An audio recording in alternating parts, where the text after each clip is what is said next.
Khammam Congress parliament అభ్యర్థి రేణుకా చౌదరి మనతో ఉన్నారు. ప్రచార సరళి ఎలా ఉండబోతుంది, అలాగే జనం నుంచి రెస్పాన్స్ ఎట్లా ఉంది, ఇలాంటి అంశాలన్నీ మాట్లాడదాం. రేణుకా చౌదరి గారు, ప్రచారంలో ఇప్పటికే దూసుకొని వెళ్ళిపోతున్నారు. ప్రజల నుంచి రెస్పాన్స్ ఎట్లా ఉంది? ఏమండి, అనుకోని రీతిలో అద్భుతమైన స్వాగతాలు పలికి హారతులు ఇచ్చి ఎక్కడికి వెళ్ళినా అశేష జనం బండ్లాపేసి దించి వాళ్ళు స్పందిస్తున్నారు. నాకు కూడా ఆశ్చర్యంగా ఉంది అసలు ఈ వాతావరణం ఎలా ఏర్పడింది అనేది. తెలుగుదేశం వాళ్ళు కూడా తరలి వస్తున్నారు, వాళ్ళు కూడా కలిసి పనిచేస్తున్నారు. So it's really very fantastic. Renuka చౌదరికి ఎన్నికల్లో కలిసి వచ్చే అంశం ఏంటి? కలిసి వచ్చే అంశం ఒకటి ఉండదండి. ఇన్ని సంవత్సరాలుగా ఇక్కడే తిరుగుతూ అభివృద్ధి చేశాననేది నిరూపించుకుంటూ, జిల్లా ఆడబిడ్డగా అభిమానాలు పెంచుకుంటూ, నిజాయితీగా ఒక స్థానంపై నిలబడుతూ, ప్రజలు సంక్షేమ కోరిన దాన్ని అనేది నమ్మకం కుదిరించుకొని ఇవాళ ఇక్కడ తిరగటం జరుగుతుంది. నేను అనుకుంటున్నాను ఇవన్నీ ప్రజలు చూస్తూ ఉంటారు. ఇప్పుడు నాకు ఎదురుగా ఉన్న అభ్యర్థి గతసారి పోటీ చేసిన తర్వాత మళ్ళీ ఆయన కేవలం మొన్న అసెంబ్లీ ఎన్నికల్లో వచ్చారు. మళ్ళీ ఇప్పుడు ఫిరాయింపు రాజకీయాలతో మరొక పార్టీ మారి 2 నెలల తర్వాత ఇంకొక పార్టీ ద్వారా ఎన్నికలకే వచ్చారు. మరి మధ్యలో ఏది? గత ఎన్నికల్లో పోలుకున్న వ్యక్తి మళ్ళీ కేవలం అసెంబ్లీ ఎన్నికల వరకు ఎక్కడ కనపడలేదు. So I think people see that and understand. Renuka Chowdhury మీద ఎలాంటి ఆరోపణ లేకపోయినప్పటికీ మీ మీద ఒక అది ఉంది. రేణుకా చౌదరి గెలిచిందంటే ఢిల్లీకి వెళ్ళిపోతుంది, మాకు అందుబాటులో ఉండరు, ఎవరిని కాంటాక్ట్ చేయాలి అని ఒక ప్రశ్న ప్రధానంగా ఉత్పన్నమవుతుంది. అంటే ఆశ్చర్యంగా ఉందండి ఆ మాట. పార్లమెంట్ ఎన్నికలు మనం పాల్గొనేది ఢిల్లీ వెళ్ళడానికి. ప్రజలు నన్ను ఢిల్లీకే పంపిస్తారు. అక్కడ పార్లమెంట్ సభల్లో అక్కడ రావాల్సిన నిధులు అవన్నీ కూడా మనం మాట్లాడుతూ, పార్లమెంట్ సెషన్స్ ఉన్నప్పుడు ఢిల్లీలో ఉంటాను, లేనప్పుడు జిల్లాకే వస్తాను. అండ్ రెండోది, ఇక్కడ ఎవరు ఉండరు అనేది అసంభవం. నేను ఒక హాట్లైన్ డైరెక్ట్గా నంబర్ కేటాయిస్తాను. ఎన్నికల తర్వాత రిజల్ట్ని బట్టి నేను కేటాయిస్తాను. అండ్ ఎవరైనా ఖమ్మం జిల్లా, అది ఖమ్మం ఫోన్, ఎవరు ఇష్టం వచ్చినప్పుడు వాళ్ళు ఫోన్ చేయొచ్చు, నేను మాట్లాడతాను డైరెక్ట్గా. అండ్ ఇక్కడ ప్రతి నెల వచ్చిపోతూ ఉంటాం కాబట్టి అది ఎంతో దూరం అని కాదు, నాట్ అట్ ఆల్.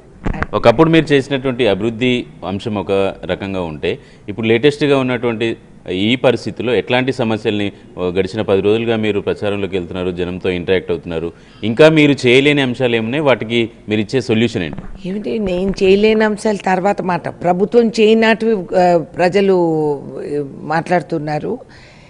సామాన్య మధ్యాహ్న భోజన పథకానికి వండిన ఆడవాళ్ళు ఏం స్థాయి ఉంటుంది వాళ్ళది చెప్పండి. చిన్న స్థాయి వాళ్ళకి ఇంతవరకు జీతాలు కేటాయించలేదు. 5 నెలలకు ఒకసారి వాళ్ళని పిలవటం, 1000 రూపాయలు ఇవ్వటం, దాంతోపాటు దాంట్లో కూడా వాటాలు వసూలు చేసుకోవటం.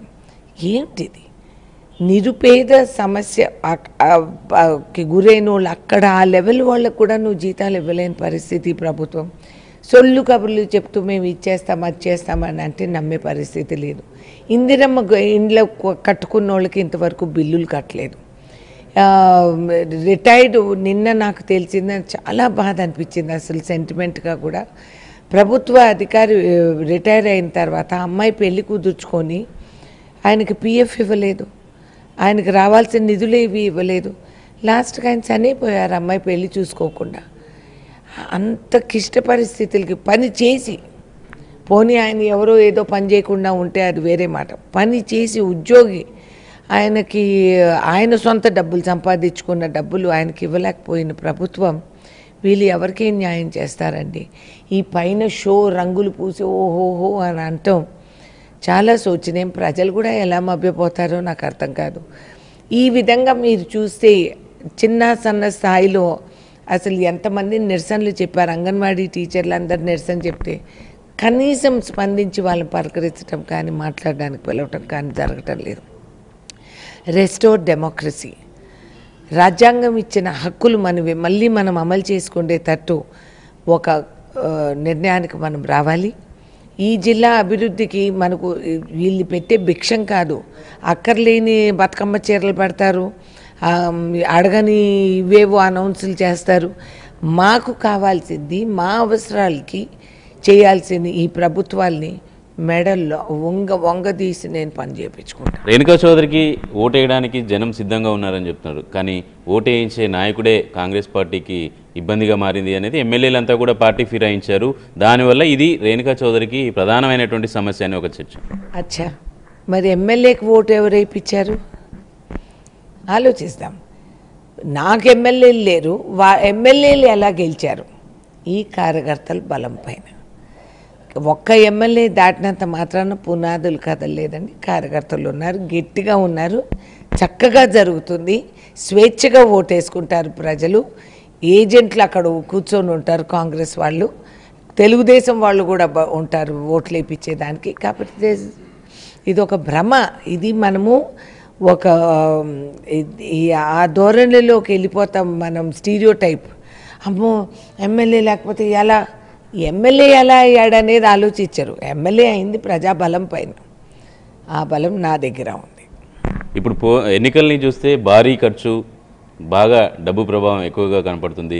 రేణుకా చౌదరికి ఇదే ప్రధానమైనటువంటి నెగిటివ్ అంశం అంటారు. హౌ సాడ్, అది నెగిటివ్గా భావిస్తారు. ప్రజాస్వామ్యంలో ప్రజలు స్వేచ్ఛగా ఓటేసుకోవాలని రాజ్యాంగం చెప్పింది. మన జీవితంలో 5 సంవత్సరాలు ఒకరు అరిచేతిలో పెట్టే ముందు దాన్ని దమ్ముడికి రూపాయికి బేరం మార్చుకున్నాం. అందుకే ఈ వాతావరణం ఏర్పడింది. మీరు గమనించాలి. ఓటు వేసినోడు ఏం ఊరికే వేసాడా? డబ్బు తీసుకొని కదా ఓటేస్తాడు. అందుకే నిర్భయంగా ఎమ్మెల్యేలు గెలిచి ఎలక్షన్లో ఓట్లు వేయించుకొని, డబ్బులు ఇచ్చి ఓట్లు వేయించుకొని మాయమైపోయారు. ఇవాళ అయ్యో మనం ఇక్కడ లబోదిబో మొత్తుకుంటే వచ్చింది ఏంది? నిలేసి గల్లా పట్టుకొని నిలేసే అర్హత మనం కోల్పోతున్నాం ఈ డబ్బులకు అమ్ముడిపోయి. ఈ విధంగా మనము ఈ రాజ్యాంగాన్ని, దేశాన్ని, ఈ స్వేచ్ఛని పోగొట్టుకొని మనం ఎలక్షన్లో పోటీ చేస్తున్నాం.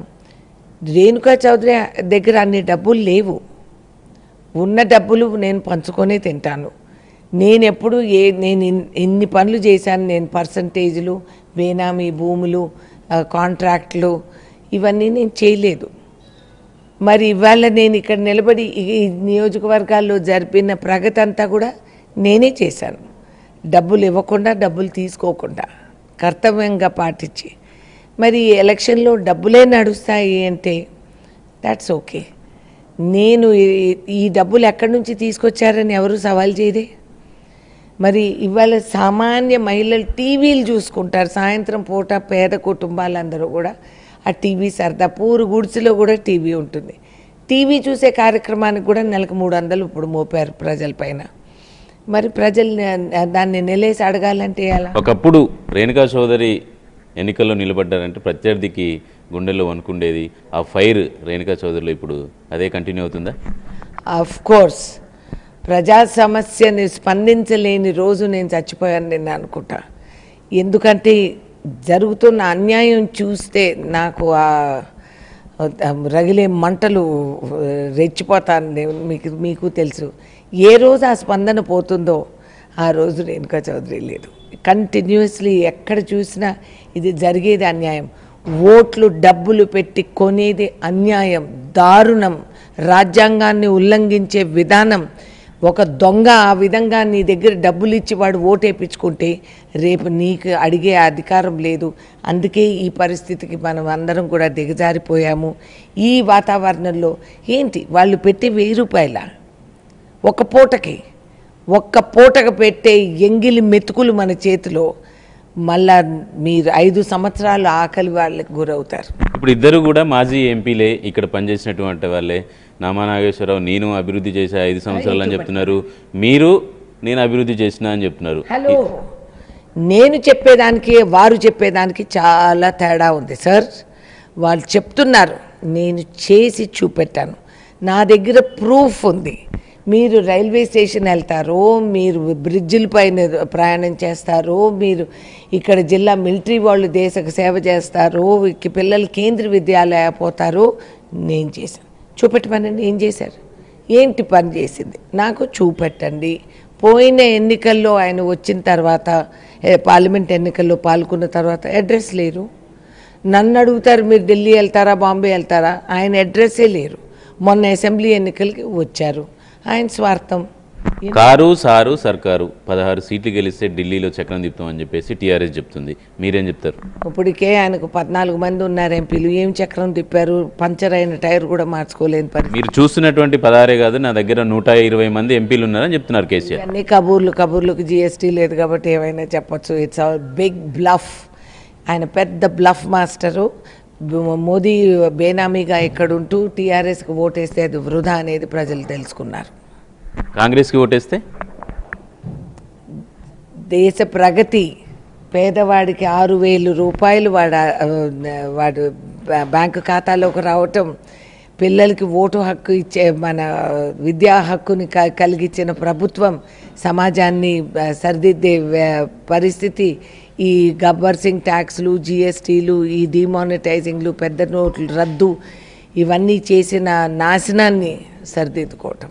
కాంగ్రెస్లో ఉండే గ్రూపులు రేణుకా చౌదరికి పాజిటివా నెగిటివా? లేదు, నాకు టీఆర్ఎస్లో ఉండే గ్రూపులు అదేవిధంగా మిగతా పార్టీల్లో ఉండే గ్రూపులే నాకు జయం. మొత్తానికి ఖమ్మం కిల్లా మీద కాంగ్రెస్ జెండా ఎగిరే అవకాశాలు ఏ మేరకు కనపడుతున్నాయి? ఓ, మీకు అసలు కనపడటం లేదా? ఇప్పటికే రెపరెపలాడుతూ ఉంది. కొంతమంది కాసుకొని ఉన్నారంతే. It's a matter of time. Thank you madam, thank you very much. Khammam కిల్లాపై కాంగ్రెస్ జెండానే ఎగరబోతుంది, ఇప్పటికే ఆ సంకేతాలు ఉన్నాయని చెప్పేసి రేణుకా చౌదరి చెప్తున్నారు. కెమెరామెన్ పృథ్వీతో చారి, ఎన్టీవీ, ఖమ్మం నుంచి.